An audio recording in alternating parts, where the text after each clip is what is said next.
The Battle of the Birds, or The Grateful Raven and the Prince. A Scotch tale. Once upon a time a great contest took place between every wild creature. The son of the king of Tethertown went to see the battle, but he arrived late, and saw only one fight. This was between a huge raven and a snake. The king's son ran to aid the raven, and with one blow took the head off the snake. The raven was very grateful, and said, "Now, I will give thee a sight. Come upon my wings." They flew over 7 mountains, 7 glens, and 7 moors. That night, at the raven's request, the king's son slept in the house of one of the raven's sisters. He was to meet the raven next morning for another trip, and for 3 days they journeyed. On the 3rd morning a handsome boy, who was carrying a bundle, came to meet the king's son. This boy told how he had been under a spell, and he was at once released from it by the power of the king's son. In return, he gave him the bundle which he carried, and cautioned him not to open it until he found the place where he desired to dwell.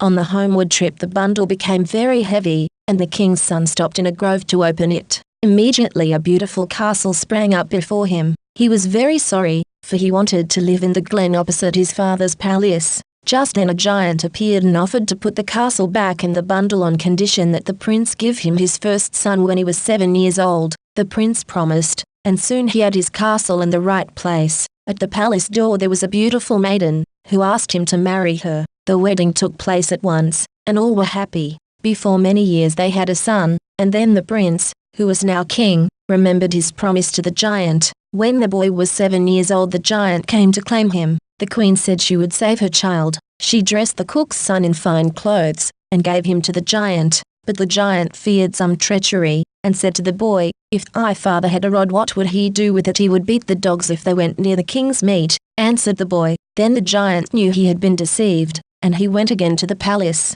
Again the queen tried to trick him by giving him the butler's son. When the giant found he had been fooled a second time, he stalked back to the castle, and made a terrible scene. The castle shook under the soles of his feet as he cried, "Out here with thy son, or the stone that is highest in thy dwelling shall be the lowest." So, in great fear, the queen gave her son to the giant. The lad lived many years in the giant's home. On a certain holiday, when the giant was away, the boy heard sweet music. Looking up the stairs he saw a beautiful little maiden. She beckoned to him to come to her, then said, "Tomorrow you may choose between my 2 sisters for your bride, but, I pray you, say you will take only me. My father is forcing me to marry a prince whom I hate." On the morrow the giant said, "Now, prince, you may go home tomorrow, and take with you either of my 2 eldest daughters as your wife." The giant was very angry when the prince said, "I want only the pretty little one." The giant in a great rage imposed 3 tasks upon the king's son. He had to clean a byre, or cowshed, which had not been cleaned for 7 years.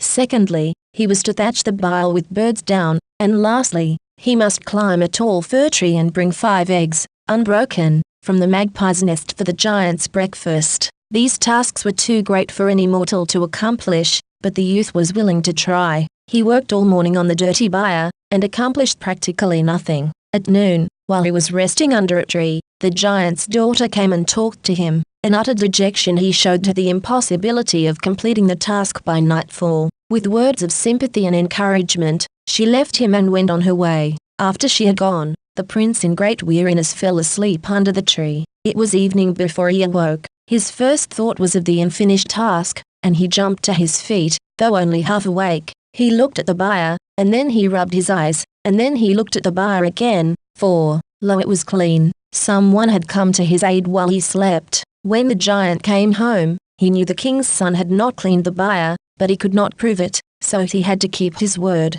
The second and third tasks were done in much the same way. The prince would try very hard to do the work alone, and when he was just about to fail the giant's daughter would come and encourage the youth. And getting the eggs from the magpie's nest, the giant's daughter was in a great hurry, because she felt her father's breath on the back of her neck. In her haste she left her little finger in the magpie's nest, but there was no time to go back and get it. When the third task was finished, the giant ordered them to get ready for the wedding. The giant tried to deceive the king's son at the very last. The 3 daughters were dressed alike, and brought before him, and he was to choose which one was his promised bride. But the prince knew her by the hand on which the little finger was missing, so all was well. After the wedding the bride and bridegroom went to their chamber. The giant's daughter said, "Quick, quick, we must fly. My father plans to kill you." Then she took an apple and cut it into 4 parts, 2 of which she put on the bed. 1 piece was placed by the door, and the other outside. After that was done, they hurried out to the stables, mounted the blue-grey filly, and were off. In the meantime the giant was waiting for them to go to sleep. At last he could wait no longer, so he called out, "Are you asleep yet?" And the apple at the head of the bed answered, "No, we are not asleep." He called out the same thing 3 more times, and the 3 other pieces of apple answered him the same way. When the piece outside the door replied, the giant knew he had been fooled, and that the couple had fled. He started after them in hot pursuit. Just at dawn the giant's daughter said, "My father is close behind us, because his breath is burning my neck. Put thy hand in the filly's ear and throw behind thee whatever thou findest." The prince did so, and at once a thick forest of blackthorn sprang up behind them. At noon the giant's daughter again said, "I feel my father's breath on my neck." So the prince reached into the filly's ear and took a piece of stone, which he threw behind him. At once a huge rock was between them and the giant. By evening the giant was close upon them for the 3rd time. Out of the filly's ear the king's son took a bladder of water, and threw it behind him. A fresh water lake then stretched 20 miles behind them.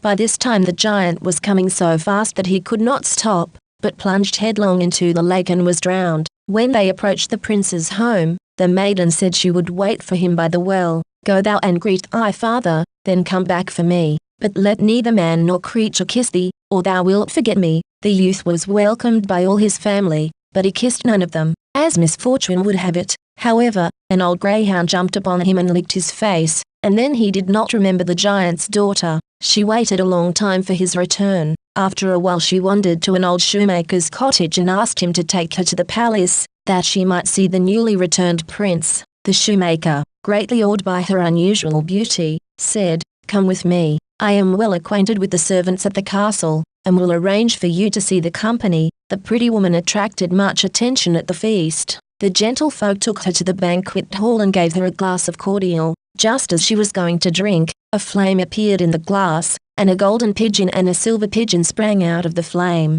At the same time, 3 grains of barley fell upon the floor. The 2 pigeons flew down and ate the barley grains. As they ate, the golden pigeon said, "Do you remember how I cleaned the byre?" 3 more grains of barley fell to the ground, and the golden pigeon again spoke, "Do you remember how I thatched the byre?" Still 3 more grains fell to the ground, and the golden pigeon once more spoke, "Do you remember how I robbed the magpie's nest? I lost my little finger, and I lack it still." Then the king's son remembered, and he sprang and claimed the giant's little daughter as his bride.